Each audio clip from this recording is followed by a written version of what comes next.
That's why I had it. That's good to know.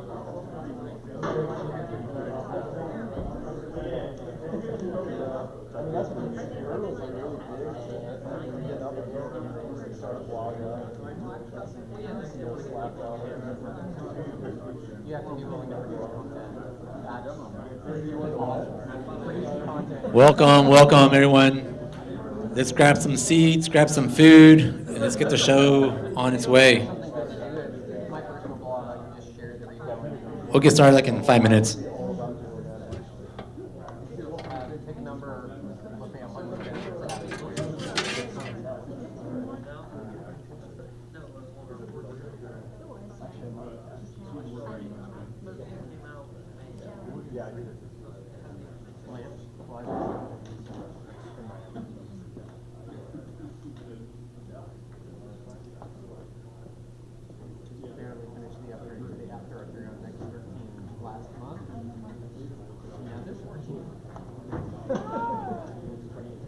My hobby is finally on the Shoemaker's website.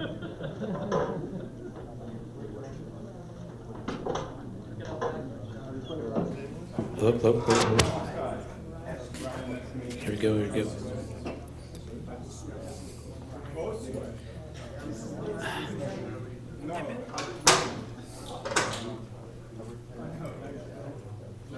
Yeah, I did some vloggers and wouldn't let anything for like 10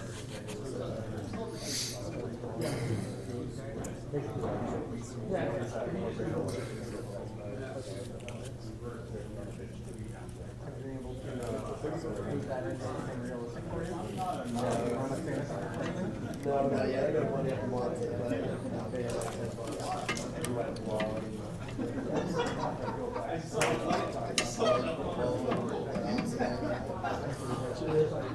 it's just been like fun.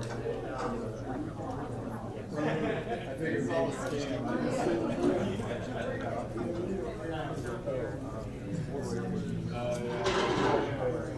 You were working on that. Do this, or you were just talking about next? oh, like no, it's just driving.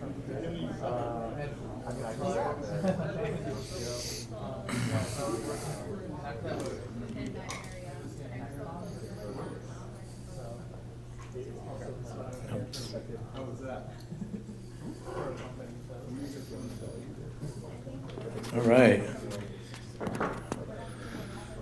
Welcome for tonight's event. Excuse me. Maybe it's a little bit too loud. Yeah, welcome to Capital Factory. Is that too loud?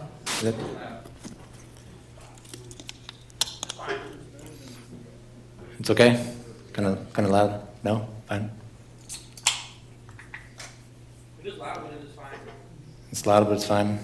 And I don't know how to lower the volume. All right, I'll try to whisper. Welcome to Capital Factory. Our sponsor for the venue. Capital Factory is the entrepreneur capital of Texas. So shout out to them for hosting us this month, and pretty much this year, and then also for 2024, got a contract with them to extend it once again. So expect more time spent at Capital Factory. Also, what's up? Is Is there anyone actually from there here? No, they're probably like downstairs. Yeah, I just have to promote it. It's part of the contract. And it's good, it's fine, right? It's Capital Factory. Lawrence Harvey for the food and drinks. I don't know, Sam, you want to give a shout out to what you guys do? Yeah. While you're here? Can you hear me okay? Yeah. I know a lot of people already, recognise a few faces, but for those who are new, just as a quick intro. So I work for a tech recruitment agency called Lawrence Harvey. We're based just across the road, but we recruit all things software engineering. I focus specifically on front-end and full-stack development, so I work with tech companies across the US who look for front-end React engineers, full-stack React Node. So if anyone's looking for a role, feel free to say hello after the event. Hopefully I can help you. And then also make sure you eat all the food as well, because I can't take it home. And there's beers as well. But yeah, chat to you later. Awesome, thanks, Sam. Lawrence Harvey. So let's do a little, so the bathroom's in the back, right? You can't be wandering off to the side. These are very actually 5th floor is where the military stuff is. It's happening, obviously the flags. So please stay around this area. The bathroom's right there and there. And quickly, if you need a parking pass, anyone need a parking pass? 1, 2, 3. Just 3 for sure, because that's all I got. Wait, no, there's 4. There you go. Yep. Let's just take care of that right now. Thank you. Oh. Awesome. All right. Let's see. Yep. So it's just you can reach out, run a little Twitter, React.js ATX. You can send me a message at Meetup. If you have, we're always looking for speakers. So if you're interested in presenting, doing a little demo, a little hackathon, whatnot, just send me a message, send me an email, let me know.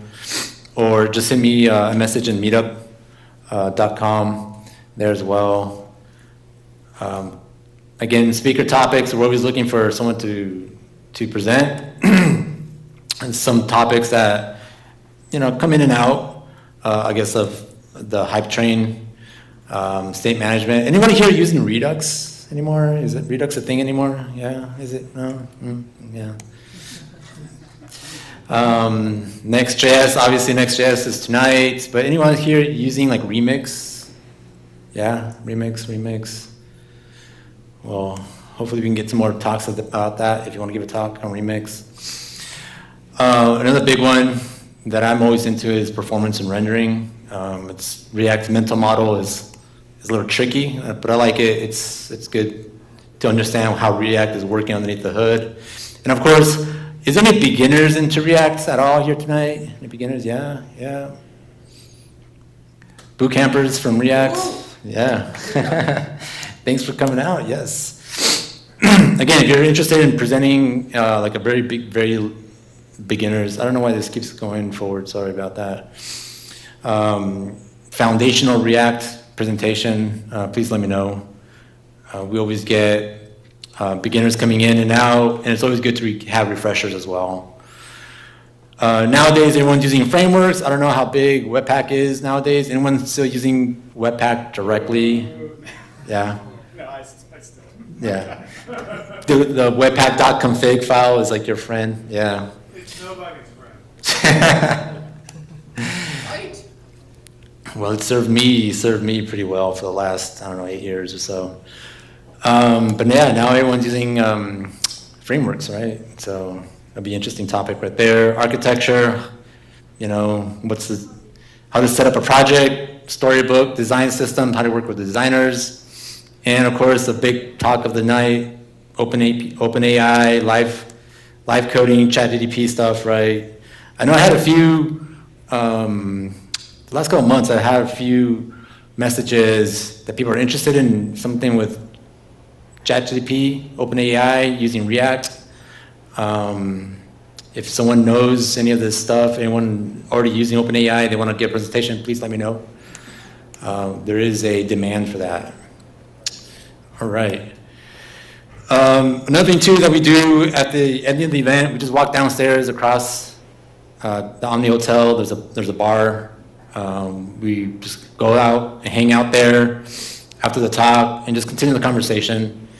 You don't have to go there and drink. If you want to have a glass of water, it's fine. But just go there and hang out, network, and talk about React. That's what we do.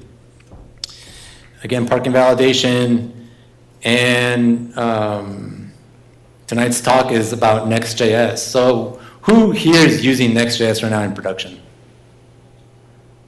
Yeah, who's playing around with Next.js? Yeah. Anyone playing with Next.js 14? Yeah. I know it's kind of like, is it stable? Is it? And so we're going to talk about that tonight. Yes? Does running Next.js 14 break anything? It depends what library you're running. Are you running anything with authorization? Okay, that was right. Yeah, so like I've been playing with it in Next auth, I guess auth.js now. It won't, there's too many bugs. That's the only thing it breaks. Yeah, you're right. So the mental model of V14 with server actions and server components it's not something that you can just update your library and you're done. Yeah, so absolutely. Compatibility within the other libraries is still an ongoing issue. But if you don't use any of that stuff, you're good to go, right? Anyway, and that's what we're going to talk about tonight is just like some V14 came out, in October, something a couple weeks ago. Pretty cool stuff. I've never been a big fan of Next, but I've started playing around with it a lot more. I'm working with 2 projects now, and it was a challenge to migrate to V14. We're almost in production with them. We're not using any external libraries, so it's just straight up Next.js, essentially. Kind of went all in with Vercel. So we'll see where that leads us. But without further ado, let's go into V14 and what's it's all about. What's the hype? So there's a lot to cover. So I want to start out with like a fetching data review on client side versus server side, fetching data, right? And serving it to the client. Just going to quickly review that because a lot of that plays into what you can do nowadays with V14. And part of that is this partial pre-rendering. And just to be clear, underneath all this, like the main theme here is server components. Server components. Very important. They run on the server, right? That's the main theme tonight, and that's the takeaway for tonight. Server components run on the server. It's very important to remember that because it adds a new dimension to the mental model of like front-end development. And I'll quickly show it. Another big thing that Twitter space kind of blew up was with server actions. We'll talk about that too. And then we have a demo to make sure I walk through and show 3 main takeaways for V14 that came out. But before that, and if there's extra time, I want to talk about the build output that Vercel kind of like advertises. So one thing, I guess just to say this, one thing that Lee Robinson said in a blog post was that Next.js is like Kubernetes. Does anyone here touch Kubernetes, work with Kubernetes, know what Kubernetes is? Right, so they say Vercel's mental philosophy is Next.js is like Kubernetes. Vercel is like AWS, EKS, GKE, right? It's like the proprietary infrastructure that you'll run it, that you'll run your Kubernetes in. Vercel is the proprietary infrastructure that you can run your applications. And it doesn't have to be React, right? Vercel runs a bunch of stuff, and if we have some extra time, the build output is kind of what you want to shoot for, which is really interesting. Yeah? Actually, support, since you're mentioning multiple vendors, what's the support loop for 14? I know you can go to Vercel. When does AWS support that? Is it instant? Is there a lag? Oh, so that's a really good question. So Vercel, what Vercel does with, I guess Vercel's secret sauce is that it will take your Next.js build, right, and split it up into like lambdas. Every route gets its own little lambda function. They set up a API gateway that points to your lambdas and everything. It's all behind the scenes, right, and it's all on AWS. And so you don't see any of that stuff. So that build output, there's a little spec. If you follow that spec, anybody can do this. If you follow that spec, you can use Vercel as your deployment, right? Now, if you don't want to use Vercel, right, Next.js is open source, quote unquote. It's open source. What that means is you get a fat Docker file and you have to set up that server somewhere. And it's a server. It's not Lambda functions. It's not the fancy stuff that Vercel is going to do for you, right? So in that sense, it's like you have Kubernetes and you got the whole thing, but you got to figure out how to deploy it yourself. You have to manage the control plane yourself. Whereas if you use Google, Microsoft, or AWS, they give you the control plane for free, right? And then you can just focus on deploying your pods and stuff like that. That's kind of the analogy they use. So when you say like, I don't think AWS is ever going to support the build output of, sorry about that, of Vercel, but you can do it. And I think there's a project called OpenNext that's trying to do that. And that's open source. Well, I don't know how far it is nowadays, but it's a competitor, or they want to go away from Vercel, but they want to give the community the fancy stuff that Vercel is doing. So when you do a Next.js build, you get all the fancy serverless stuff associated with your because it's cheaper to run it yourself, right, than it is to have Vercel run it. At the end of the day, you pay more if you have Vercel do it, which is understandable if you don't know, if you don't manage it if you don't want to manage it yourself, right, it's understandable. But for big companies, you want to do it yourself, well, OpenNext is probably what you want to do. So we can definitely go more deep into it. Hopefully we'll have some time, but the build output spec is what you're looking for, right? Like Remix does it, Remix doesn't maintain it, right? The Vercel maintains the build outputs for that. So when you go to the frameworks, Svelte, Vi, Vue, Nuxt, whatever framework, Angular, Vercel wrote a mapping that maps the build output of these frameworks to their spec, right? And it's maintained by them. So like if you ask Remix, hey, did you guys do this? Do you guys built this output? They're gonna be like, no, we don't do that. So there's Vercel and then there's Next.js. It's two different things. But again, like we have some time, we'll definitely go into it. Or maybe downstairs, we'll continue the conversation there. I do want to show, before this, I do want to show this kind of like mental model, right? How to think about this stuff and how this different. So I'm going to start here. All right, so as I continue the presentation, have this in your head. There's your code. In your code, you're going to use these annotations. Use client, use server annotations in your code. And then Next.js is known for promoting a file system router-based system. So depending on how you name your files, it's going to be rendered on the server or not. And so there's kind of like these three things that you have to juggle in your head. Like something's gonna have to render in the client, something's have to render in the server, what exactly is gonna be on the server, what exactly is gonna be on the client. That's what you as a developer have to figure out. And so the magic the Next.js does is automation. So it takes your code and builds its environment.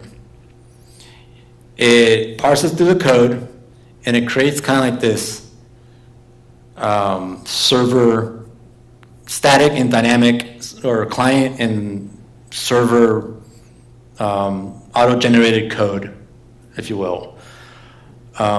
It takes your client components, right? If they're static, boom, it puts it on a CDN where, you know, you don't have to worry about it. It's pre-rendered, it's static, it's pre-rendered. Use client is what that is. On the other side is like the dynamic stuff, what's living on a server, right? Server-side rendering is something that comes to mind. And some of these endpoints, you have to write these endpoints. And then next, our server actions, V14 comes out, server actions come out, and these endpoints are generated for you. You don't have to write these endpoints, these post requests that are, called server actions. And so this is kind of your typical architecture. Depending on how you write your code, the server components are going to run in the server, right?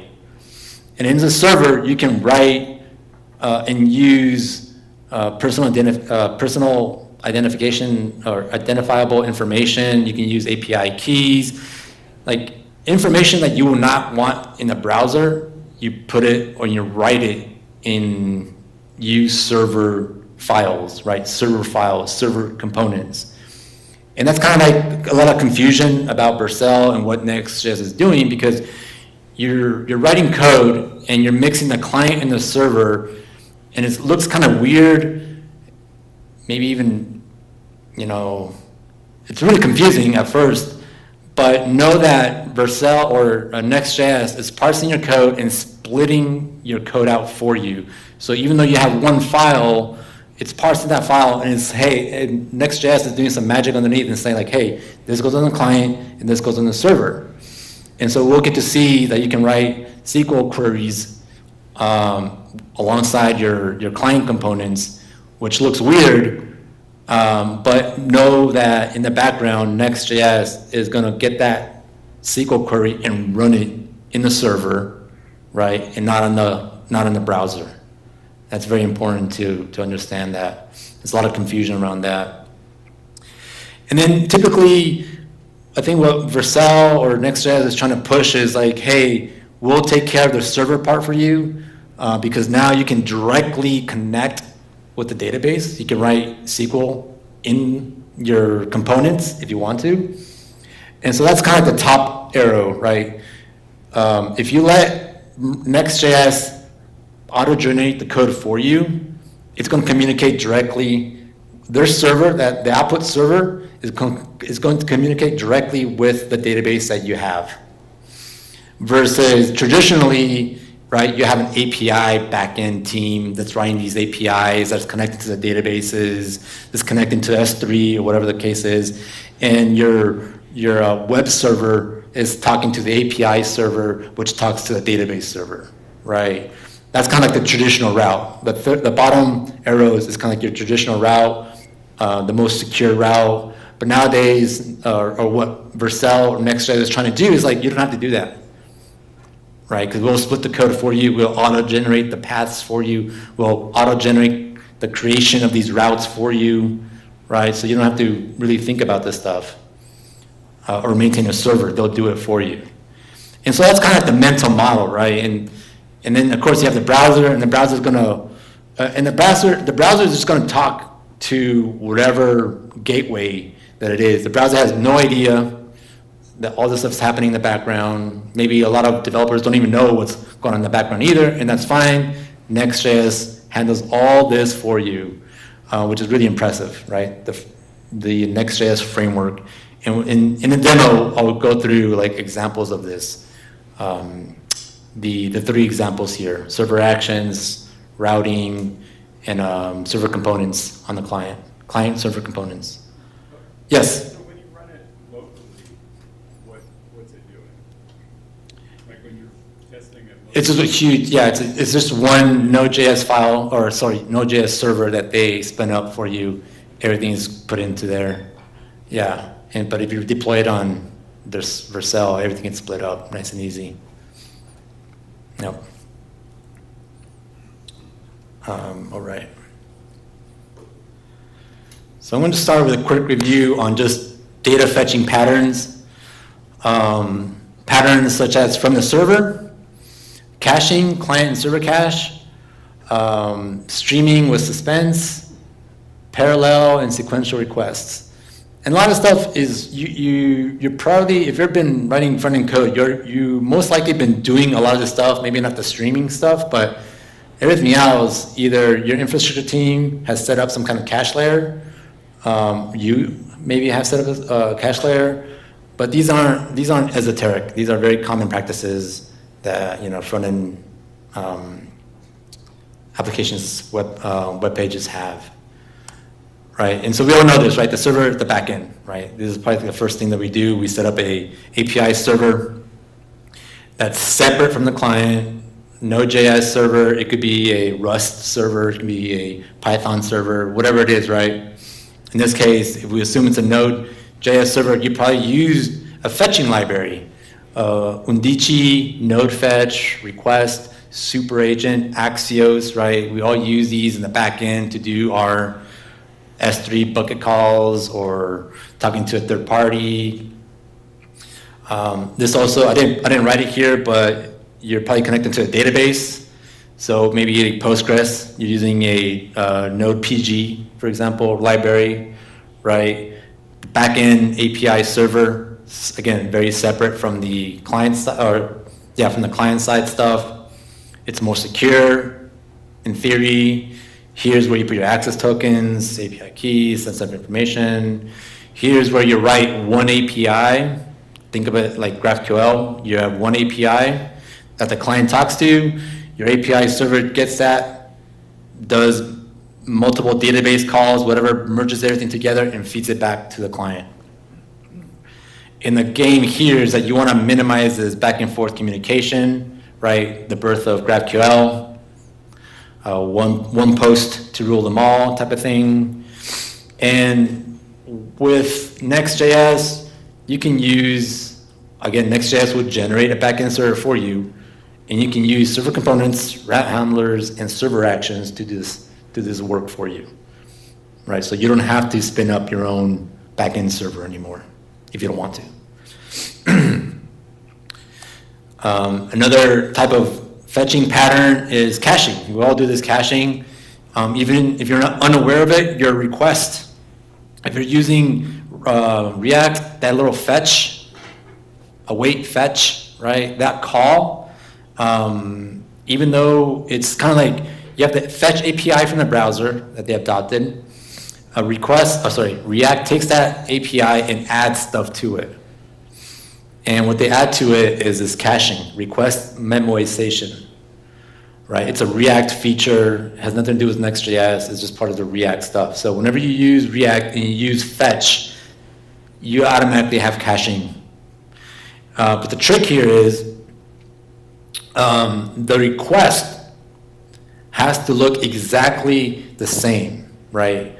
The same URL and the same options. And that's, if for any reason you change a single parameter in that request, it has to go fetch from the server. And that little, I know it's a small picture, hopefully you can get the gist of it, but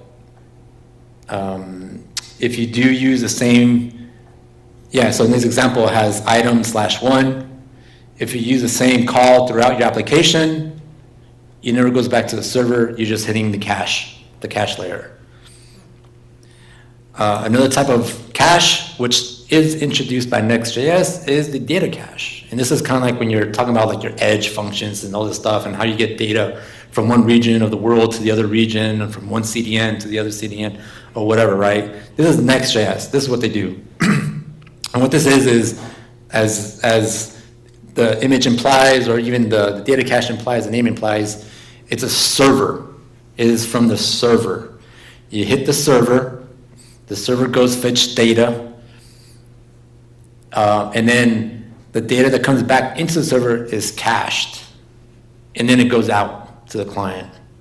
So when you call back into it, the server doesn't have to go back to the database. It doesn't have to go back to S3. It just stays on the server. The server says, hey, I have this cached. Here you go, right? And so using the same API, the fetch API, you can do this.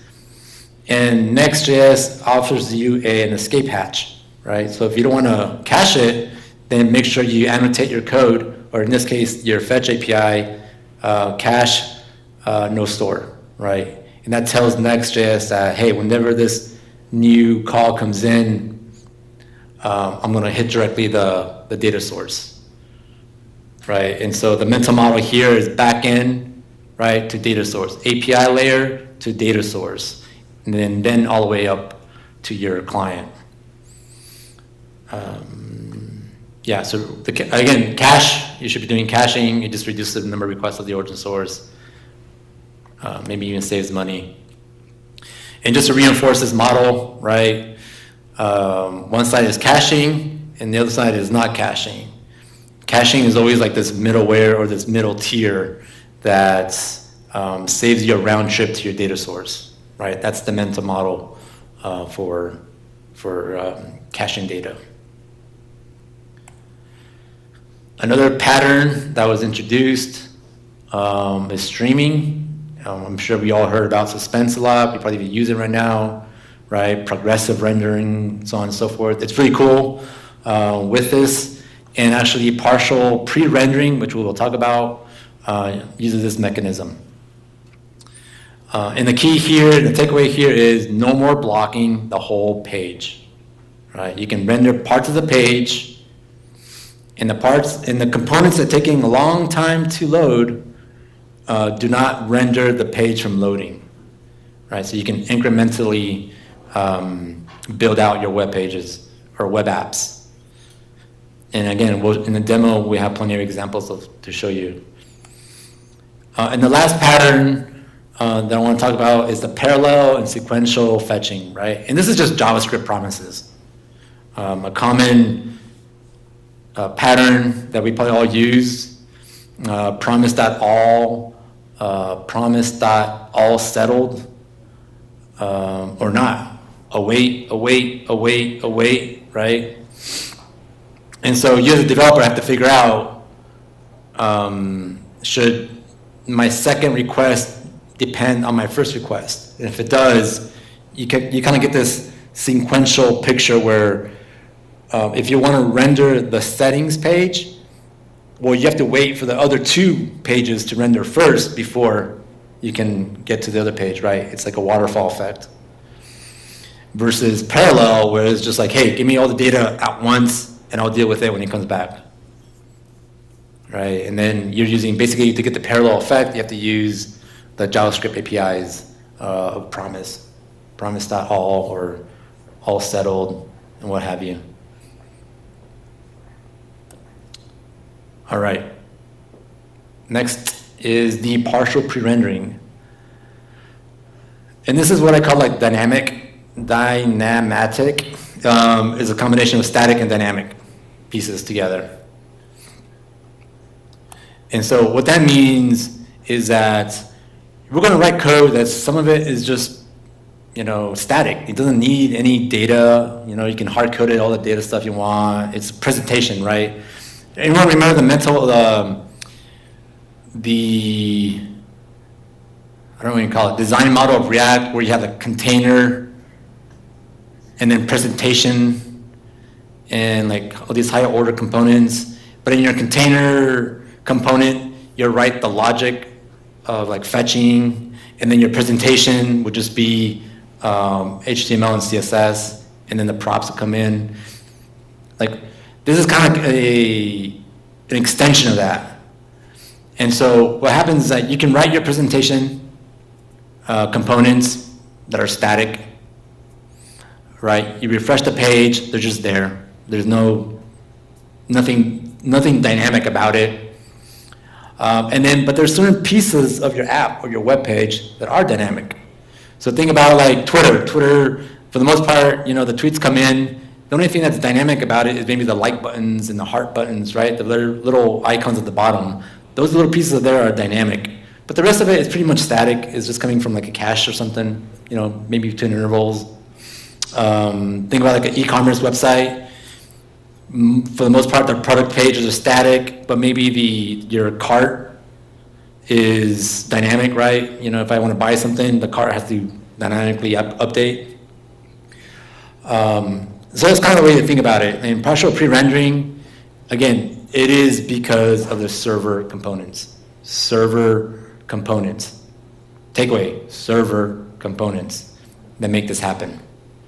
And these are all built on concurrent APIs, which React has been working on for, 2 or 3 years now, maybe more, and suspense, right? And so we'll go to 2 examples of full page reloading and component-based reloading, which would be pretty cool, using suspense and then the Next.js convention. So that's another thing too, is like working with Next.js. There's like React and then there's Next.js. And trying to merge them together into your brain is really confusing at first, which, again, I'll go through and describe. So server actions, who's heard of server actions? Like, is it everyone, right? Everyone has freaking heard about server actions. And I think this is what the slide that blew up Twitter.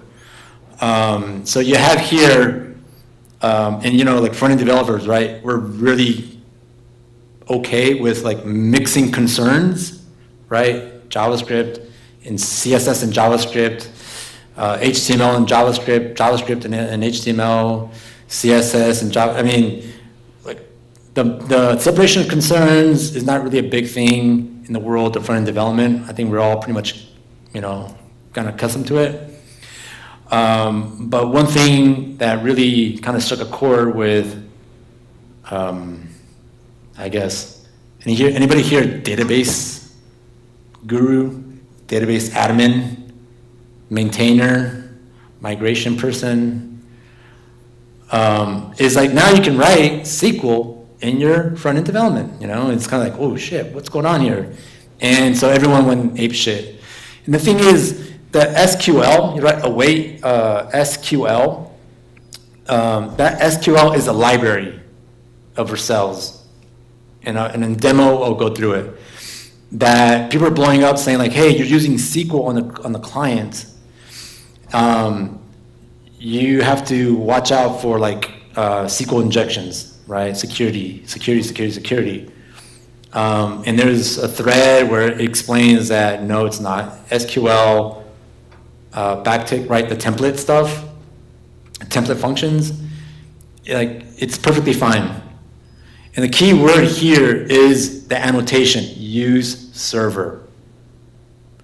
And so what Next.js is going to do is when it parses this code, right, when it builds your web app, your web page, it's going to see use server, and it's going to take this code and put it on the server and create an API that will talk to this button. And you don't have to write that API. Next.js will write it for you. And so when you click on that button, it's talking to an API that Next.js created that's executing this SQL on the server, which is talking to your database, right? So that API backend is out the window. You can do this directly. As a front-end developer, you have direct control, right? You have direct access to that if you want to do this, right? There's other caveats to it, like are you really going to maintain? If you never maintained SQL before, then you have to ask yourself, are you going to really maintain SQL queries in the front end? Like, you got to think about that, because if you haven't done that and you haven't processed this, you're going to have a really great time when database changes come through, when things migrate and you got to go through all your component functions, blah, blah, blah. Anyways, that's a whole different thing. But the takeaway here is use server takes this, puts it on a server, creates an API for you, so when you click that button, it communicates directly to it. Yes? Could you just have imported your add bookmark function from some other server-side thing into here? Yes. Okay. Yeah. You can split them up. Yep. And that's in the demo, that's what I do. You split them up into different files, right? But that was the conference presentation that, you know, burned down Twitter for a while. And it's kind of interesting because I'm an ex-DB admin guy, and I had a buddy who worked at the weather.com infrastructure. He was the architecture. Actually, he was the architect of weather.com for the backend stuff. Anyways, I asked him, it's like, hey, I sent him this image, and I'm like, hey, what do you think about this? And hate, right? And that's because if you haven't really maintained a system of like writing SQL, database queries, schemas, you know, roles and permissions, it becomes really unwieldy.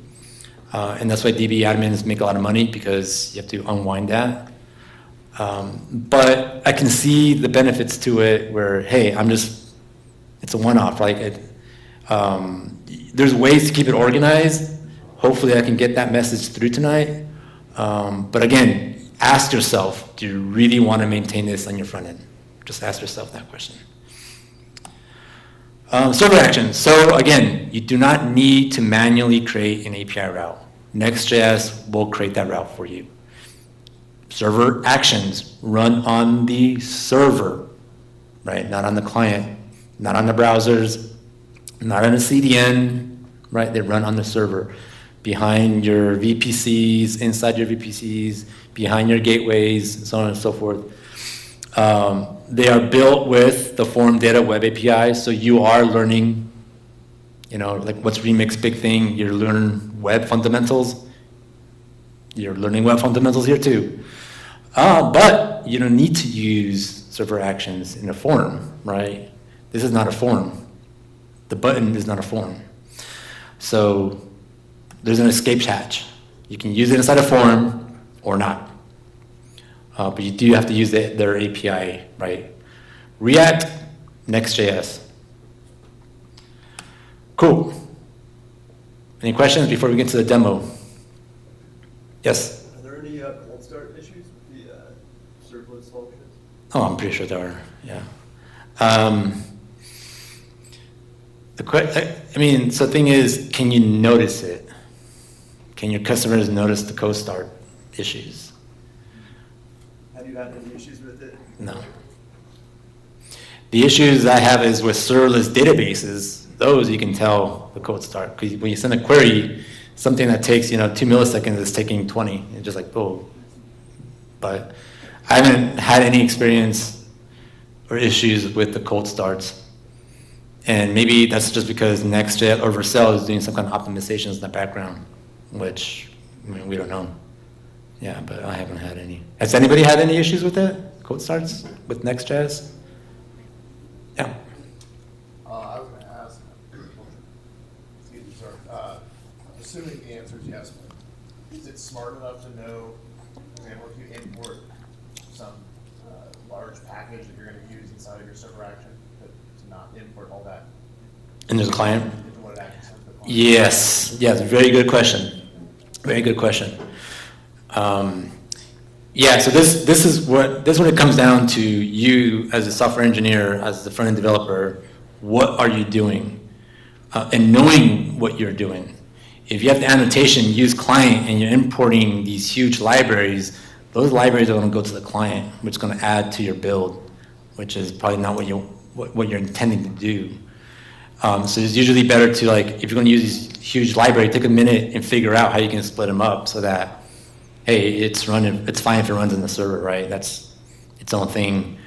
But you don't want to bundle that and send it over to the client. What's that library that? Lodash. The classic, that thing was huge. All right, demo. Let's see. let me,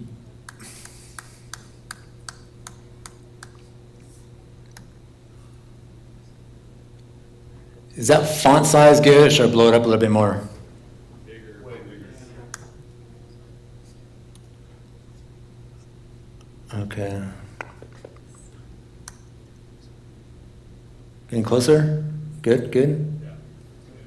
All right.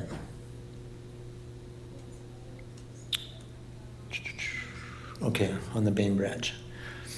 So very quickly, I want to, so part of the Next.js 14 release was this new, recommend everyone here, if you're new to Next.js, you're curious about Next.js, or even if you're an experienced Next.js developer, is this Next.js Learn, right? It's a free course about the app router, right? Not the page anymore. Next.js 13 introduced app, right? Folder app router, as they call it.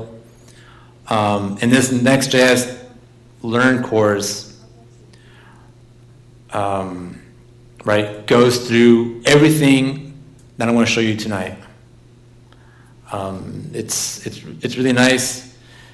You get, I don't know, let's see. I've been through this like 3 times already, and every time I go through it, I learn something new.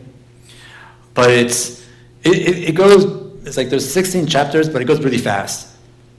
And it goes step by step on everything you need to know about Next.js today, right? V14 type of things.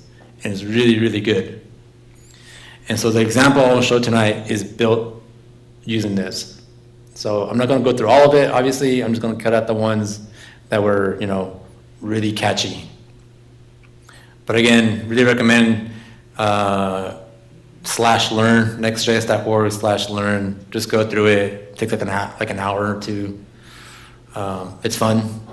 And, you know, you get faster at doing these things the more you do it, right? And so with that being said, this is the toy application that we'll be using, right? It's just it's a dashboard, an invoice dashboard. We're not going to go through everything, but just give you a preview of it, right? You have the skeleton loading. I hope the demo gods. Oh, this here is because of Vercel database using serverless databases. That lag, that big lag was because the serverless databases were starting up. Anyways, we'll go through it later. It's very typical. You got a dashboard, you got invoices, right? You got pagination, right? It's just it's a fun app, right? It's a toy app. And then you have the customer's page. And in the invoices, you can create invoices, you can edit, update invoices, you can delete invoices, and so on and so forth. Right, so, but before that, and here's some SQL. You blow up that up real quick. I want to go ahead and just blow everything out of the water. Yes. Let that run for a second. Again, right, that delay, that 3 seconds delay is because the serverless database has to spin up versus if I was just running it locally on my machine or had it always on database. Anyways, so I just blew up the database and I'm just going to come back to my console and I'm going to run seed, right? It's going to go through a script, it's going to feed, update the database, a bunch of data that we'll need for tonight. Right, and that's pretty much it. That's just pretty much the application. It looks simple, but there's a lot of cool stuff happening in the background. Okay, let's go to, all right, ready to fetch. And so what this, so I broke it down into different branches, trying to focus on different parts of the new updates, right? Okay, so ready to fetch is kind of like the stuff that we talked about in the first couple of slides, right? The patterns associated with it. So let's get this rolling real quick. And we want to make sure that we really hone our skills in the difference between a static fetch versus a dynamic fetch, right? So this is very basic stuff here, right? And so obviously with Next.js, there's this, it's all based on the file system. So let's quickly go through that. The app router, public stuff, right? Your images, things that are static contents. You got your next config, Tailwind, Prettier, Post CSS. I don't think I got nothing to read me. Tailwind, Prettier, and that's pretty much it, right? It's a very bare bones application. There's keywords, layout, page, right? These mean something to Next.js. The UI is a folder that contains, right, your presentations, your components. Libraries are common utilities that we'll go through as well. And then the dashboard is where all the fun and magic happens, where we build out our application. Does anyone know how the file system works in Next.js? Or should I just go through it real quickly? How the file system works?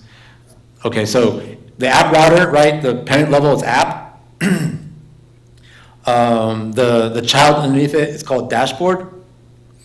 And the child underneath that is customers. You have another child called invoice, right? And so what Next.js is going to do is going to take that file system and create a route. And so when I say dashboard, it's going to load that file, or sorry, that folder. It's going to look in that folder. It's going to find the page of that dashboard. And it's just going to load it up, right? You don't have to write API or anything like that. It's just file system-based routing. The child was customers. I don't have anything here, but if I did, the side panel, right, activates it. If I go to invoices, dashboard/invoices, and so that file that is called page.tsx or page.js, whatever, is what gets loaded, is what is being rendered here, right? Invoice page, so you can come into the invoice, look at the page, and then here it is, right? And it's just a very, it's a JSX component, that's all it is. But the keyword is page.jstsx. And that's pretty much it. And there's other common or reserved words for files, and we'll get to it, we'll get to them soon. But just to start off, right, when that dashboard loads, is going through the page .tsx. On top of that, there's a layout. This is kind of like the global layout, right? Here where you have to do HTML on that global layout. You have to do this HTML body, right? This is where think about it like your root, right? When you did regular React, you had to do like app.root or something like that, inject it into your HTML component, and right, this is Next.js version of that, which is a little bit cleaner in my opinion. Tailwind, layout. And so this dashboard, you have this layout here is dashboard layout. So you get very, very, very fine with this. So even in your invoice, right, you can have a file called layout. And you can define your own type of layout that you want for your invoices that are independent of any other layout that you have above it, which gives you a lot of fine control. And again, Next.js will take care of all the stitching for you, right? A lot of automation and a lot of hands-off for the developer to do. Anyway, so we want to fetch data. And so let's do that. The data we want to fetch, that's going to happen on the server. is in this library called data.ts. And here's when we start to see the SQL, right? Hey, I want to write SQL. I know how to write SQL. I can do SQL. And I'm going to attach these function calls to them. Fetch latest invoices, await, SQL, right? @Vercel.Postgres. It's going to do the magic behind it. Another thing too is, by default, all your files are being rendered on the server. You have to use client if you want it to be rendered on the client. Like, you have to use the annotation. By default, it's not, right? It's all server-based now. And we'll get to that in a little bit. But so this file is all running by default on the server. So these calls are all, we write SQL, but they all run in the back end. And so right now we just want to render the page for our dashboard. And we want to render a chart. We want to render kind of like a grid, a table, and then we want to render like the cards that we saw a little while ago. And so the way to do that is we're going to bring in the lib library, but we also want to do, fetch latest invoices. There we go. And this is something like we all like, right? We have a component, we just want to fetch data. Fetch revenue and fetch into the card data. Oh wait, I already have it there. Nice, okay. And then let's just do one first, right? Get it rolling. We want to do, so throughout this whole process, I'm not ever going to touch use effect, right? Because this code is running on the server, it is running in the Node.js environment. So, and it's asynchronous function. So I'm going to go ahead and write awaits, right?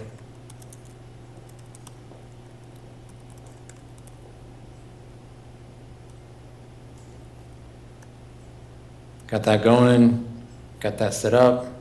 There you go. Simple. You do the same thing for the other one. Fetch latest invoices. Again,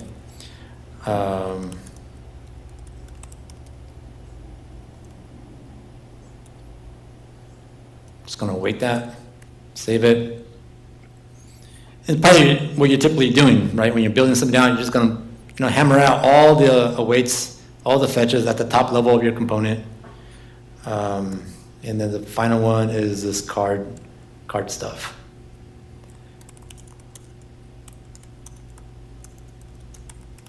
Just going to destructure that, fetch card data. So let's do total paid, total pending, number, and then number. Right? That's it.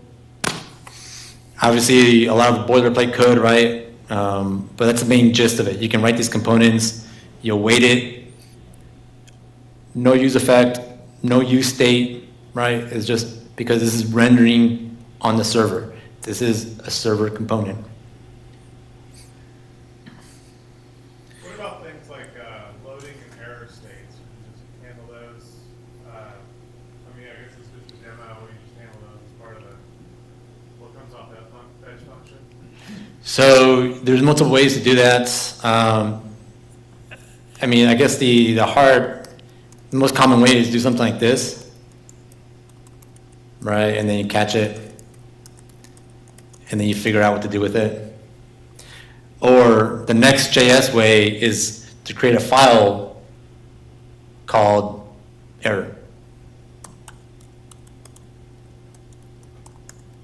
And in there you write your component, so when something does happen, it automatically triggers, right? That stitching Next.js is doing for you. So you don't have to write it in line or anything like that, right? There's maybe like 6 or 7 specific reserved file names that if you use them, Next.js will do its magic. Yeah. You don't have to catch the error for it to. You don't have to catch the error.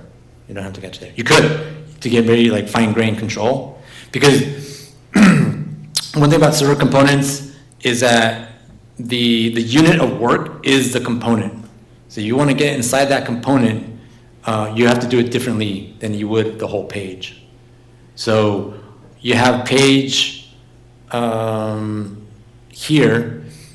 So under the dashboard, you have error, layout, and then you have page. And that is for the page, right? It's kind of difficult. Everything's a component. But in this world, the dashboard is like a page. And that error will throw for the page. But if you have a component that you want to throw for, then you have to write a little bit, it's try catches there, right? You have to get a little more fine grain. Yep. I just want to point out something. If you wanna catch your error on any server components, you have to explicitly throw that error, and then you're gonna catch it on your error.txt, and then if you wanna throw it out, you can just Keep passing it out. Yeah. So you have to throw it. If you throw it, then you can see. If you don't throw it, even the error itself is not gonna run. That error.txt will not run if you don't throw it. So I don't let's know. say- Is that true? Yeah, that's true. So let's say you have your server component where it's fetching data. If you want to catch the error from that server component, you have to try catch that. When you catch that, throw it. As soon as you throw it, Next.js automatically find the error, and then the error will replace that. That's right. In the try catch. Be explicitly. Yeah. You catch in the try catch and you run it.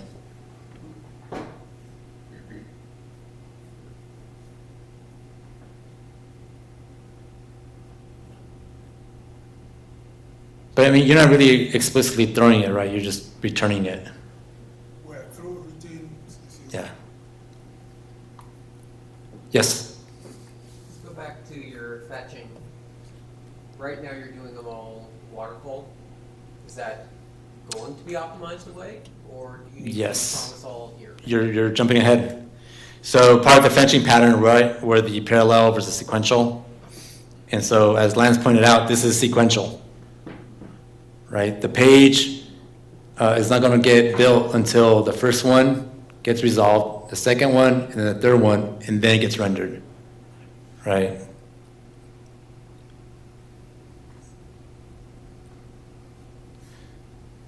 Yeah, and so the question becomes, well, how do you parallelize it? And so an example is in the fetch card data, right, that's running in the back end, we have these SQL commands, but they're not awaited. They're slapped into a data, kind of like a parallel, right? Promise.all API that fetches them all out, comes back to it. And so you'll do something similar with the server component. But then it begs the question, promise.all, if you're familiar with it, if one of them is slow, then all of it is slow, right? Because it has to wait until the whole thing gets resolved. If one throws, right? So I think there's another API called all settled or something. Yeah, that might be of interest, depending on what you want to do. Right, so without the promise.all, you have sequential calls with promise.all, parallel, but then it begs the question, if one call is slower than the others, then what? Would that particular call be best broken out into a different component, and the other two could ship down? Is that the general solution you'd use? You're jumping ahead, man. Sorry. Stop it. No. Yeah, so you're exactly right. You're solutionizing this. It's like, hey, wait, this is kind of slow, this is kind of sucky. And by default, I guess, again, this is like a Next.js thing, is that every fetch in the server, like all this file, in this file, all these fetch functions, right, are being cached. There's nothing dynamic. So once this function runs on the server, it is cached automatically. So next time you hit it, it doesn't go back to the source anymore. And that's the Next.js thing. So by default, it is cached on the server. And so, and by that, well, I was going to show something else, but you already, you kind of jumped the gun. So this call that's making, right? If I refresh the page, and I refresh the page, and I refresh the page, I'll do it real quick. But that first invoice, Delba, right? I'm going to go to the database. I'm going to remove her from the database. Right? I'm going to remove her from the database, and I'm going to refresh the page. And you'll see that she's not removed. Come on, 11 seconds, 12 seconds. There you go. All right, customer ID, okay, and paid. All right, so now if I select it again, we should have one row, right? So I come back here, I refresh the page, I refresh the page, I refresh the page, I refresh the page. That's because it's cached. The data is cached, even though I deleted it in the backend. So this is static, right? There's nothing dynamic about it. And so, in order to fix that,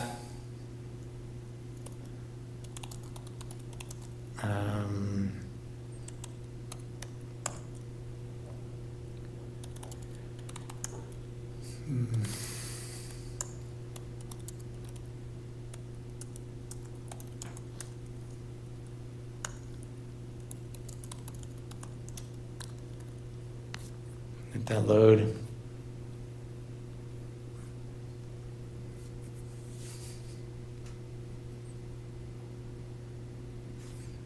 Oh, right on, I took notes. Yeah, so while that kind of builds, static rendering is why you wanted to do static rendering. There's like positive sides, right?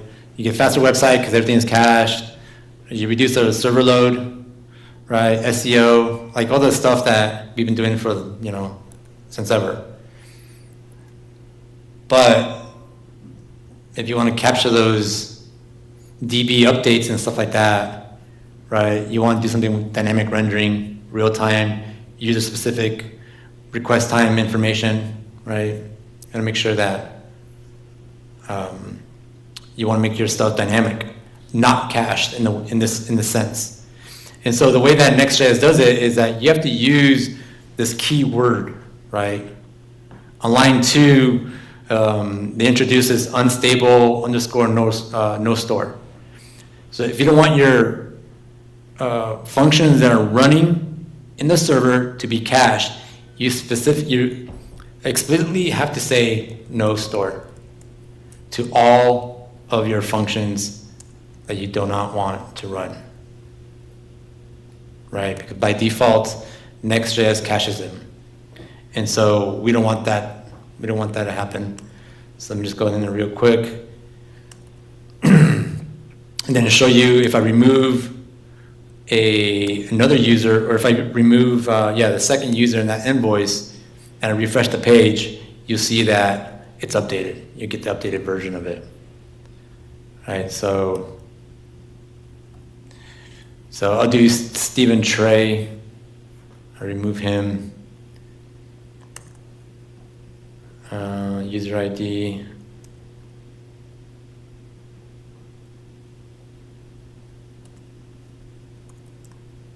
Run that. So we got 2, paid. The one I'm looking for is, I guess, the new one.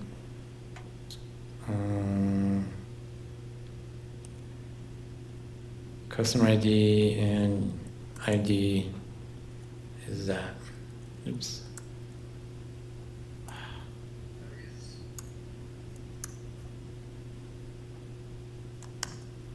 Get him out of there. Oh, I didn't delete it.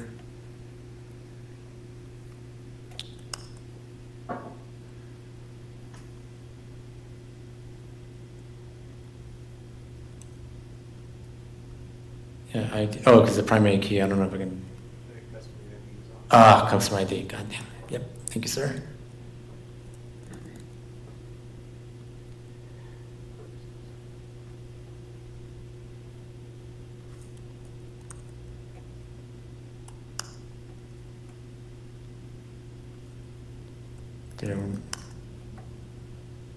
Okay, so completely killed them. But now that I refresh the page, you see that Stephen Trey is no longer with us. And actually, did I just kill everything? It looks like I just killed everything. All right. There you go. Awesome. So, until you set no store, It was caching it. yeah, there's no way to expire the cache. It's not gonna auto expire the No. cache. It's just You have to call it out. automatically built that way, or? That's just the way Next.js is. Yeah, Yeah. okay. Yeah. Okay, so app router is stable, right? Server actions are stable according to Next.js. You just imported a method called unstable no store, right? Yeah. That pretty much everybody's going to need on day one when they make an API request. Yeah, so I will use what Lee Robb said, right? Just because it's unstable, right? I think in these words are like being like abused, and I don't know if it's in here is stable, right? App router is built on React Canary channel. Is Canary channel stable or not? They say it is. If you use this library, the API is not going to change on you, right? It's unstable. I don't know why they use that word, but Lee Robb goes about it and saying like this stuff you can start using today. Just, you know, it's a mix-up of like semantics essentially, but it's up to you, right? At the end of the day, it's up to you. I mean, unfortunately, it's just the semantics around it. But yeah, it's something you need to just keep in mind, you know. So, Are there alternative versions like decay after or any expirations? yes. You can, there's all that stuff, like, yeah, you can do specific API calls that you set the expiration date for the caching or revalidation, stuff like that. Yeah, there's APIs for that. You can get very fine grained. This is just like showing you the difference between static and dynamic. How dynamic do you want to be? Right, that's up to you. Is there a way to just put no store for a whole file instead of the function? Not that I know of. You got to do per function call. Because in theory, I mean, so this is an example toy, right? I don't think, hopefully, you're not going to write a single data.ts file and put all your API calls in there, right? Like, I mean, you could, but I don't think that's what you want to do. And so these things, will most likely you could, right? I can just copy and paste this into the server component that I'm using it. I don't have to do it like here, right? And so it gives you can export them, write your own components, and inside that component, write this function, and inside that component you write no store, right? But yeah, if you put them all in a single file, I don't know if I don't think there is a global no store for this particular file, right? Like, I don't. So each one of these functions ends up in its own lambdas. Point. Correct. Not these functions. What ends up in the lambda is the app router route. Yeah, that code in the cascade, if you want to call it that, in the file system ends up. So I guess yeah, these do end up in the in a lambda, right? Because you can use these APIs in multiple components, and so those components have to, right? If Yes. it's still Lambda, how does it persist the cache through like when the Lambda shuts down during activity? I have no idea. But does it actually do that? Yes, it does. It will do that. So I mean, Vercel or Next.js is doing something that is doing, you know, the persisting and all that stuff for you. Or maybe they're using like a Redis cache as a tier. I'm not really sure, but yeah. And again, so like if I was not using Vercel and I wanted to deploy this on my own server, I'll create a Docker file, and then all this stuff is just on a single server. And so all the caching is happening inside that server, right? There's no Redis or anything like that. It's just a Node.js server. As maybe like a memory leak or something, right? As time goes on, if you don't flush the cache or if you don't flush that server, you're going to keep building out that cache layer. For sure, it's getting harder and harder to Yeah. do it without yourself. Does Vercel expose like an interface in their dashboard where you can like see how it like chunked up the app, or is it just like? I don't think so. You can see it in the build output. Yeah, the build output. So they tell you what pages are generated statically. Yeah. And which ones are started. Yeah, there's no interface. Well, I guess that's the interface. The build output is the interface. One thing too I wanted to show is, right, if you add a delay, suppose one of these APIs takes forever to load. Put 3 seconds here, but let's just, to drive the point home of like, all you need is one API, one slow API to like render the page here. Here's probably a better way of doing it.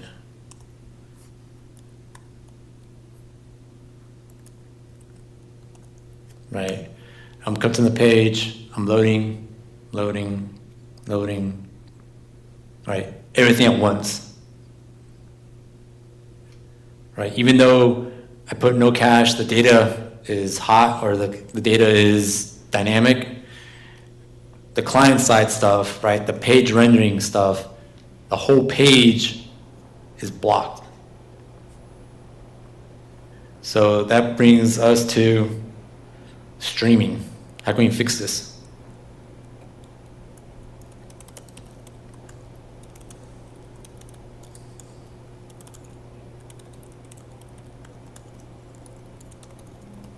This is where the fun stuff starts coming in. Make that load up.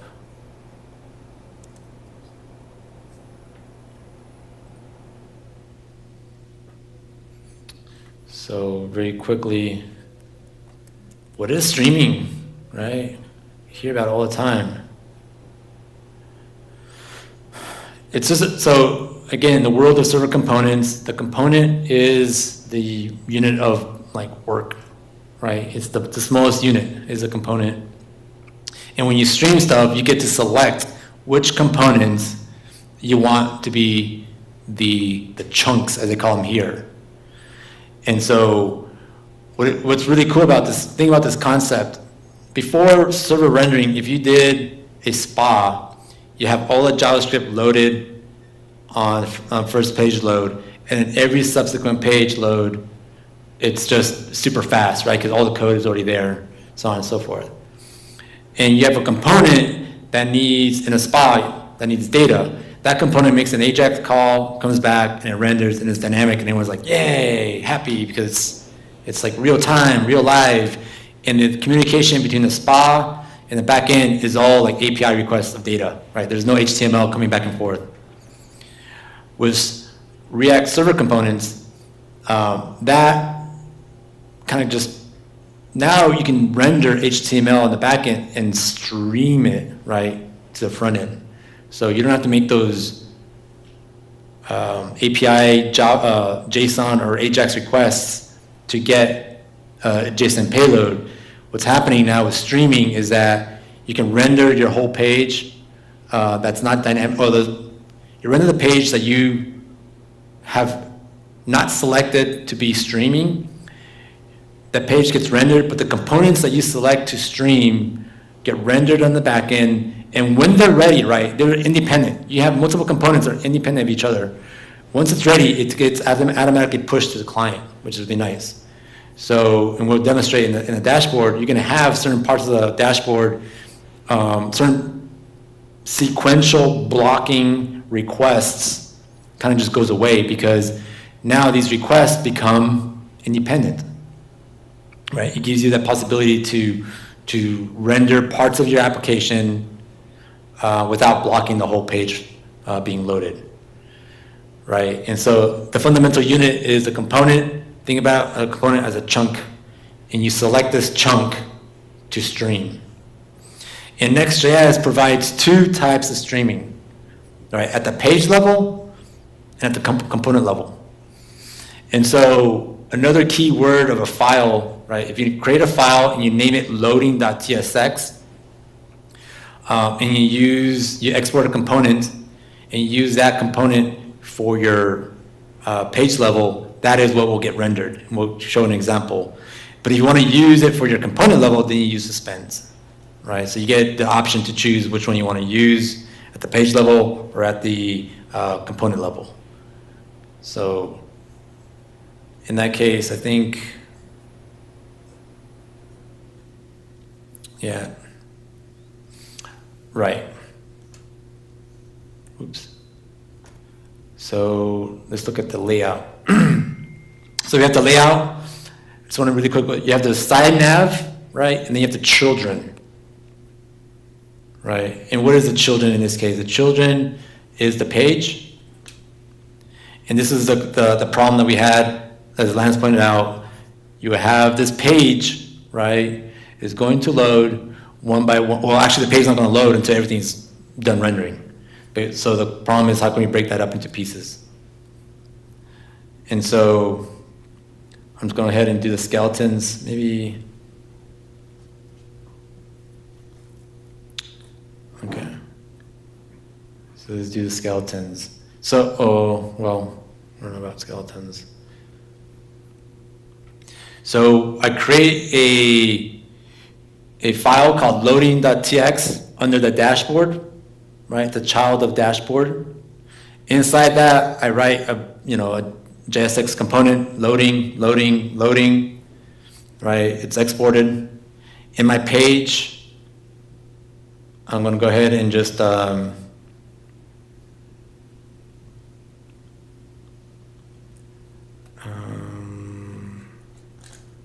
guess I can just do it here.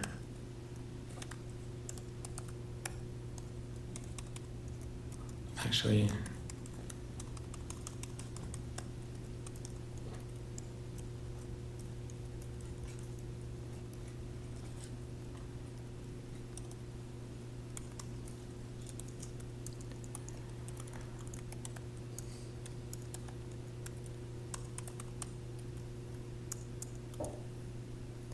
right, and my fallback is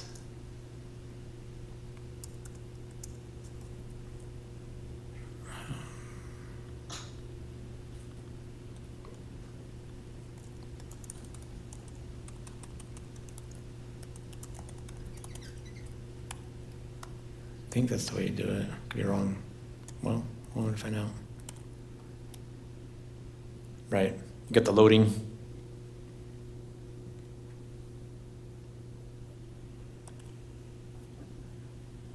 Right, just to drive the point home. And so with this, right, if you split it out, you can do something with like skeletons. So in this part of this dashboard, they do, let's see what the skeletons are. Kind of like skeleton, right? Everyone knows skeletons are, right? The UI skeletons, right? They bring that. Okay. So let's go with that. So they're already pre-made. We're just going to go ahead and comment that out and see that. Right, so you're building something like that, things are taking time, create a skeleton, boom, boom, boom. That's just half the battle. Right, we want to make sure that the streaming is for those components that are calling requests. And so, as Lance pointed out, you want to transfer those requests into the component. So, this revenue chart component, right? We want to transfer that API call inside here. Let's get rid of all the other ones. Let's just call it out here.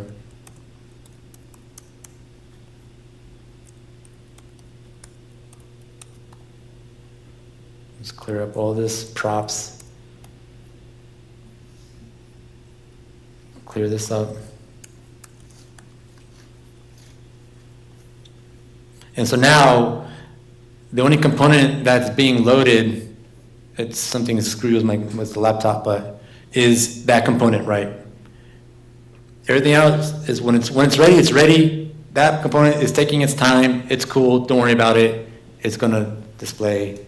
Actually, the skeleton. Sorry, the skeleton is not. We're not using the. Oh yeah, I am.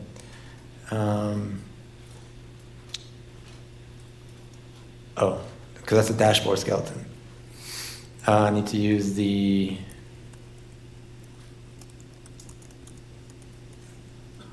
Revenue skeleton. There you go.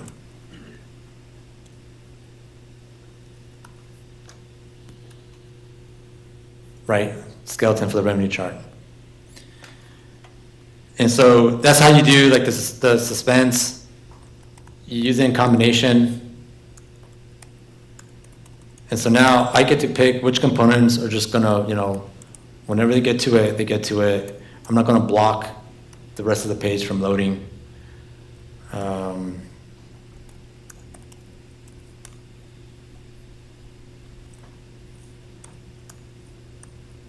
That's working with the magic of server components. Concurrent rendering in server component, yes. Suspense and concurrent API.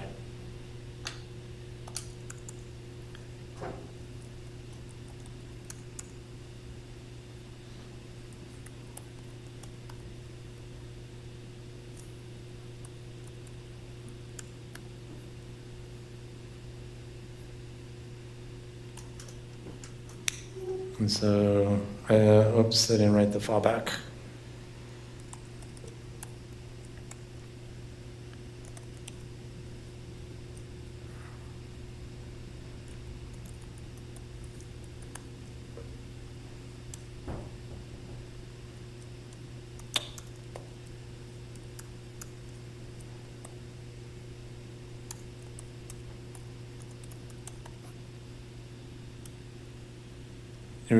So in order to add a little lag, or there's one or two ways I can do the throttling on the browser, or you can just throw in like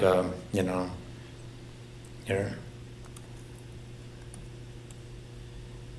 Just throw a little lag in the mix of things here, and then also in the card. And so that's 3 seconds. I do 5 seconds and then 2 seconds.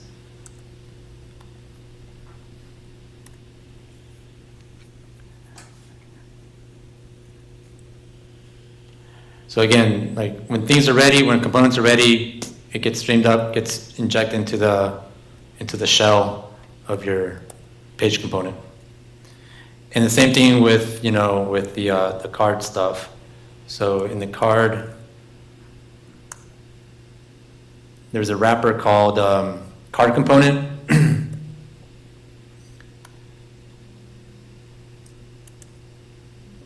Same thing. Get rid of all this stuff. Bring in suspense.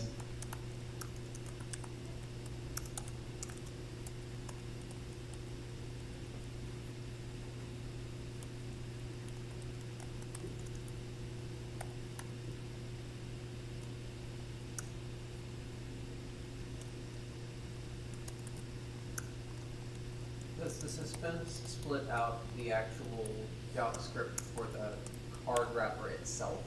Or is it shipping down the HTML and it has to potentially rehydrate with Node.js in a second bundle? What exactly gets split and sent down? Let's look at the network.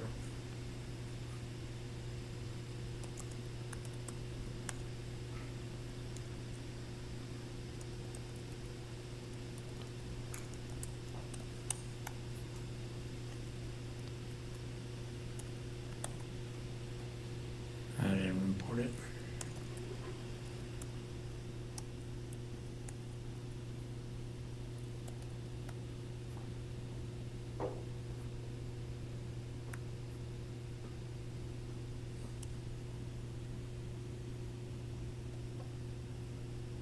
Two, three, four, okay, 5.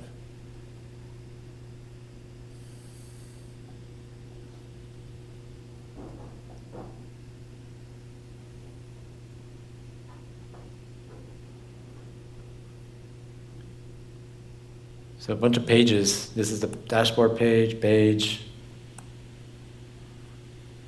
Yeah, like some of this URL stuff, I mean, I don't know, it's a science. I don't know what it is, but it's. Is it JS or is it HTML? Get the document. Looks like JavaScript. Looks like JavaScript. But I'm not really sure.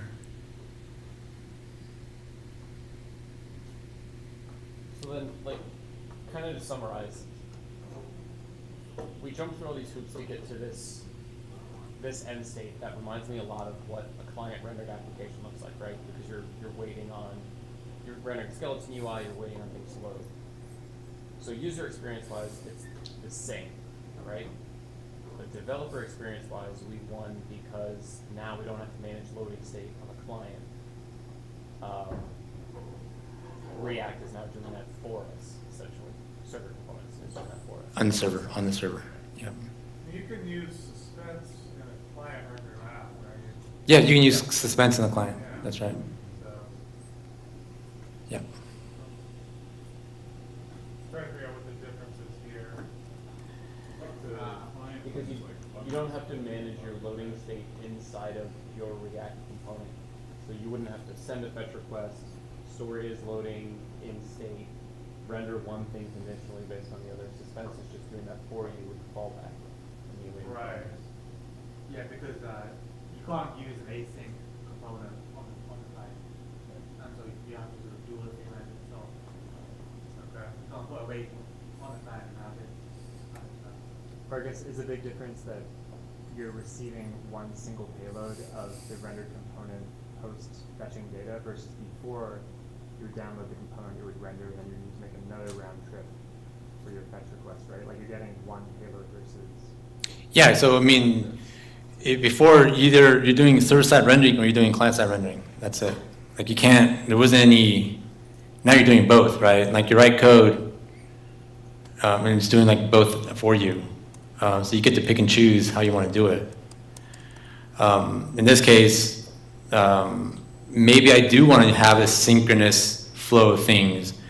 I get rid of all the suspense stuff and just have it like I did before, right? Now, and then slap on if I want to do something on the client, right? I want this whole page rendered on the client, for example. You know, nothing's preventing me from doing that as well.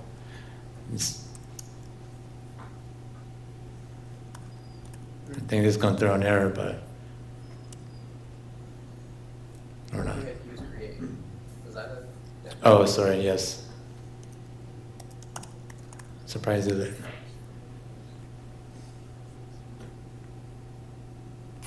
Yeah. Does this have much of an effect on SEO? So like throwing a bunch of loading spinners? Yes, of course. Yep. So that's better overall, or is it better? Well, the thing is, right, the SEO is not going to go inside each component. The SEO is going to hit the top of the head of the HTML layout, whatever it is, right? If I understand SEO correctly. So in the layout, I would write out where my HTML is. I'll write, I don't know, React helmet, whatever the header is, and just bowl my stuff there. And then that layout, right, that shell, they call it a shell, is getting rendered. But everything else is, you know, in the background. This can still do static page generation. Yes. So you could use your 500 products through, hey, get my static URLs, pump that to please generate my static pages, and then use this for just a portion of it, like your add to cart stock flow. The rest could still be pre-rendered and CDN cached everywhere else.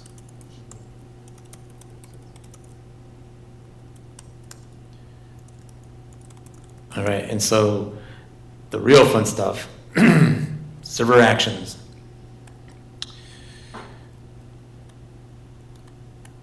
So this one, let me get all that stuff out. So server actions was a lot, so I'm not going to write any code, I'm just going to show you.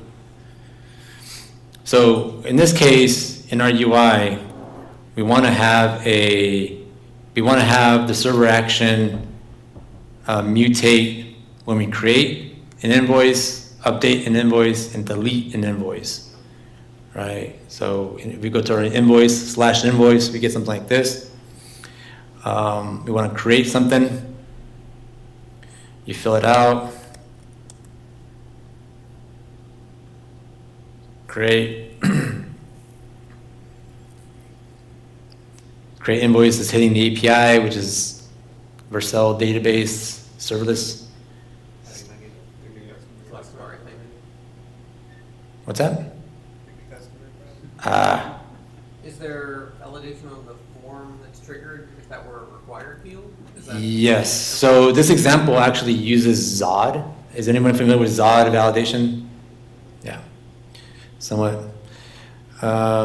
If you focus on the invoices folder, right, we have this fancy bracket notation ID, which next interprets as a variable, right, a parameter in the URL. And then we have create. And so inside the create, we have its own page, right, its own component, if you want to call it. Inside of here, we have this form. And then we take a peek inside this form. It's pretty, well, this form is this form.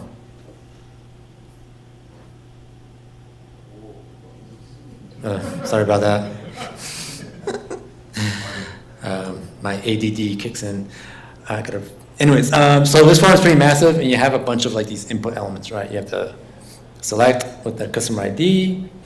You have the input with the amount, and you have the status pending, right? And then you have like a button that submits it. All right, and it's wrapped inside a form.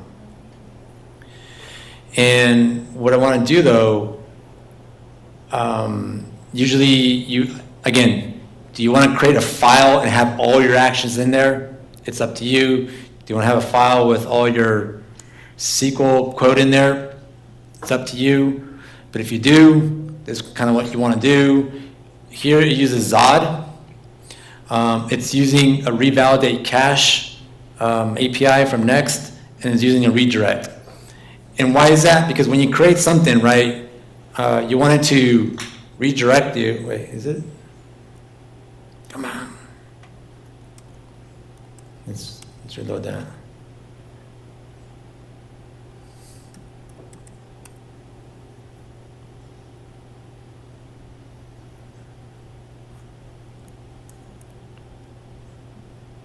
Oh, right. It's commented out because I wanted to show you something. So inside the form action, right, here's like this, the common syntax. The form has this attribute called action. Inside that action, it takes on a function that's going to run on the server. Now, action is I guess React extends it, right? It's not necessarily Next.js specific, it's React. So it behaves in this particular way. So if you try to do it without React, it's going to work very differently anyways. But inside the create invoice, it takes the parameter called the form data. And that form data is your form web API. And so with that, you get to call, that data associated with your form, customer ID, amount, and status, right? And that's what this output is. It's exactly what I inputted, right? So if I uncomment that out, and I comment the real stuff out, right? I'm still doing the same thing, but I'm calling this create parse, which is validating the user input using Zod. Once it's validated, you get those parameters that are outside of it. You do some, business logic stuff, and then you run the SQL. And this SQL is going to insert it, and once it's done, it says revalidate path. That means rehydrate it, right? So when you go to the dashboard of invoices, that data, that invoice that you created shows up. So I don't know if that will work. I have to reset it. There it is, right? So, and that's the first. So it revalidates the data. Revalidate path is Next.js specific. Right, to cache bust, or bust the cache for this particular route, and then redirect to the path invoices. Right, that's all it is.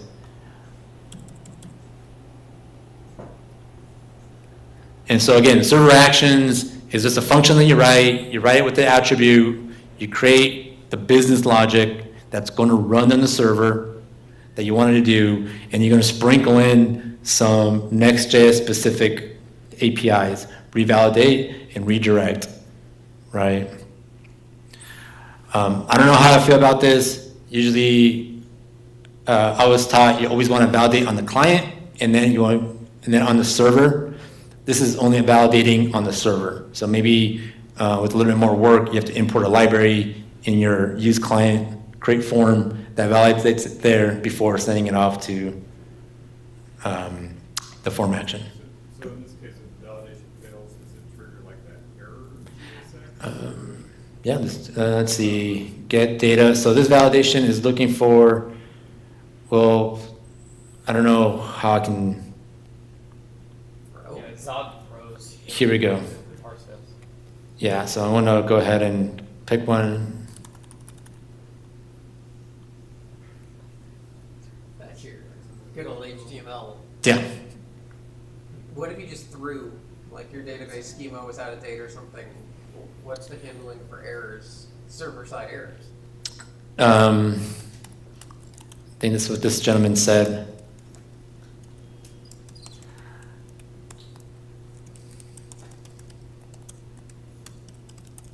Right, you gotta do something like that.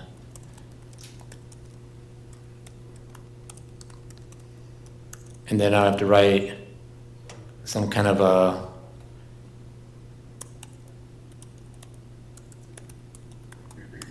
right.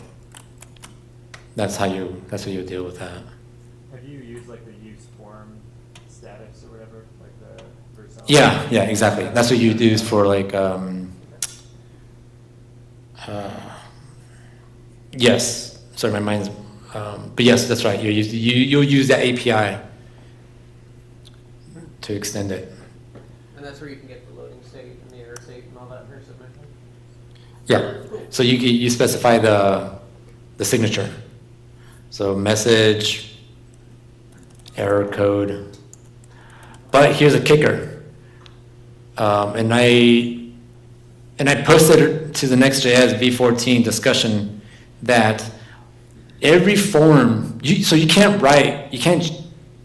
every form that comes out, that goes and comes back is 200, regardless if it's error or not. You can't configure your own status code.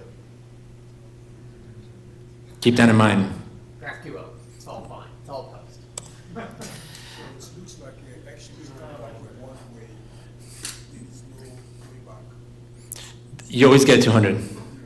So when you throw, you have to make sure you throw and you capture that and you present the error. But you're not gonna, form action doesn't let you inspect the status codes and stuff like that. So, because there's no request response, right?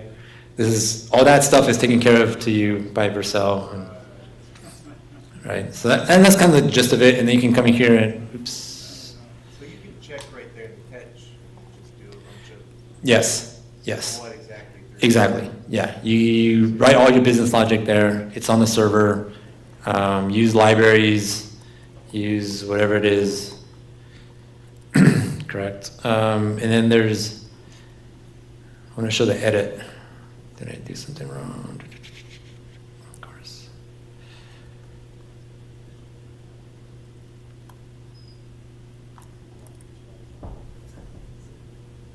Oh yeah, get rid of this. Cool. Cancel, and then if you edit, right.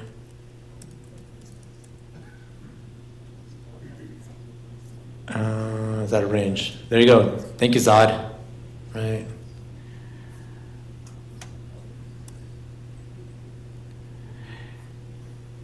And another pretty nifty reserved word is not found. Right.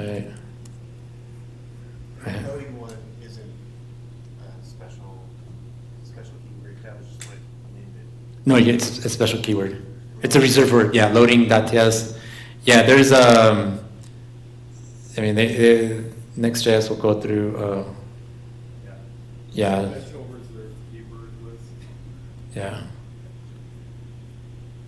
I don't know where that is. There it is. Right, these are reserved. But that one, you still needed to explicitly import it. Which one, the page? For the loading? Yeah, yeah. You create the page and you, So it doesn't just magically. No, it doesn't automatically. You just create the loading, you add components, whatever you want to catch. And then, so what's going to happen is just like for that particular page, if the page is not ready, that loading will be in action until that page is ready. Okay. Kind of like a DOM ready, then. yeah, so you still import it, but Vercel or Next.js determines when to throw it and when not to, or, using that keyword. A little bit over time. Thank you so much for your patience.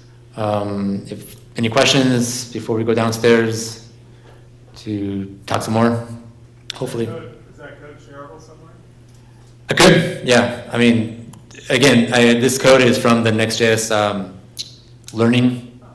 Yeah. So this example, I just took pieces of it to show like this is like the new stuff that just came out. And it was server actions in particular that was 14. What was the recap on that? Yeah. Good question. So the recap is yes, server partial re-rendering and the server actions. And this is, and I guess V13 was all about server components. This is the added on top of that. Right, so the theme here, the takeaway, remember, server components run on the server. What else can you do in the server? Here you go, right? And the model is like, well, either hit your database directly, let Vercel do that for you, or you create your own API server, create your own backend team that does that for you, And so is the path going forward if you don't sign up with them and do their stuff, then are you kind of screwed and you're always going to have to make these? Like going forward, they're going to keep building on top of it and you're going to have to keep building more and more custom backend stuff to Correct. support it? Well, yes and no. So, Or the infrastructure, I guess, is more. yeah, but I mean, so like those Next.js specific APIs, right? Revalidate path, you have to do yourself. Because it's not React specific, it's Next.js specific.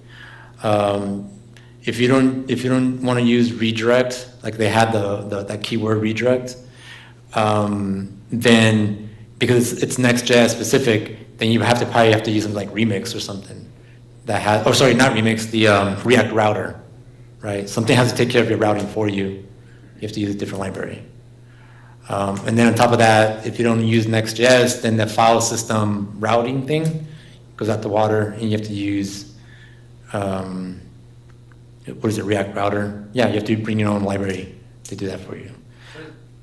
Server actions, was that React? Yes, it's React. It is React. And are they going towards a first port type path to stay with Vercel? Obviously, they have to handle a bunch of their stuff. That's just the hosting. So you can use OpenNext, hopefully, to like host it somewhere else. Yes, yeah. Write it if they're not talking about good charging. Yeah, in theory, yeah. Fingers crossed. They're a for-profit company, right? Yeah. That's the problem. You said server actions is React. It's fine. There's not any other meta framework happening. Exactly. So they cornered it, the market. They cornered it. I don't know if Remix does, Remix has server actions, right? Or a version of it? Yeah, but it's not React. Okay. It's not React server components. Okay. They do have a loader and an action model. Yeah. Which does the revalidation for you and all that jazz. Yeah. So very, very similar beyond the fact that Next is leveraging React to do a lot of this, and Remix isn't there yet because it's unstable in React at this point. Mm-hmm. Yeah. So, Pick your battles. Yes. yeah. I've been trying to talk to people that use AppWriter because I'm just curious to get feedback. Has your experience been a good one with like the aggressive layers of caching? How's your experience with caching next to it, I guess? I mean, to be honest, like the two projects I'm working on are not huge. You don't even notice it for the most part. Like I have like a convention in my brain where if I'm fetching data, so I go through before this stuff came out, just go through your code and wherever you see use effect and you're using use effect to fetch data, right? That's a good opportunity to rip that out and put in a server component, right? And so you slowly do that. I mean, the DX is good. It's good because I know like use effect is confusing to a lot of people. To me too, even I've been playing with it for a long time, I still get effed up on it. Use state, right? Another thing too, like when should you use state, this and that, prop drilling, blah, blah. Like all that stuff just goes out the window for the time being, because a lot of the stuff is, once you figure that out, once the mental model, it's a shift. It's definitely a shift, but the DX is a lot, like the code is just cleaner, like in my head, right? The file naming, like loading errors, right? I don't have to write a page component and have all those components inside that page.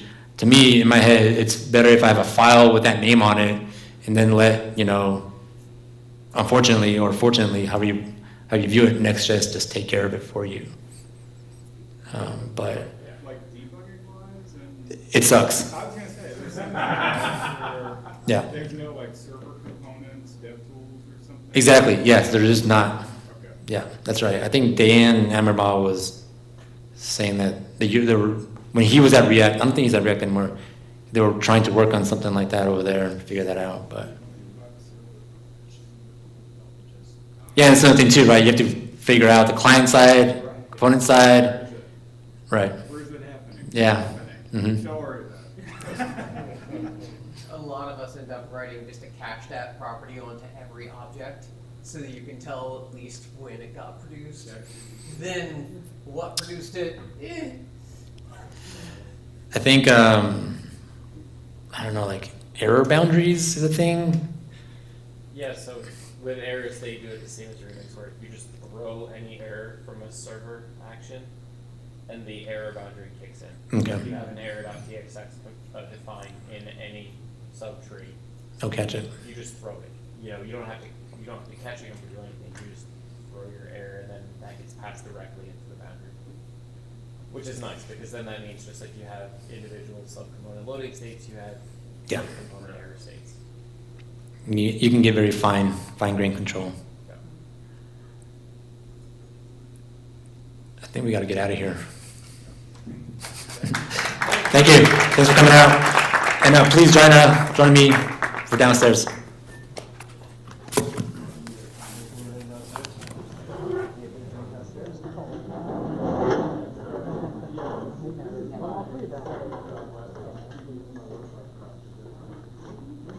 We will have to move back the army of chairs and tables if you all want to give a hand with that.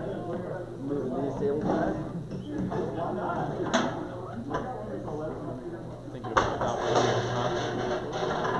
Thinking about adopting that app router? Yeah, maybe. I mean, like, the company I'm working at is considering how to rebuild their app. The problem is, the reason I asked about caching is their app is extremely dynamic. And it's just like having to opt out of everything all the time. The fact that they could have when it comes to caching. Yeah, kind of a rough. I mean, it's like a finance, real-time finance. So it's like if anything is cached, it's like a P1, like, you know what I mean? Yeah. I mean, what's the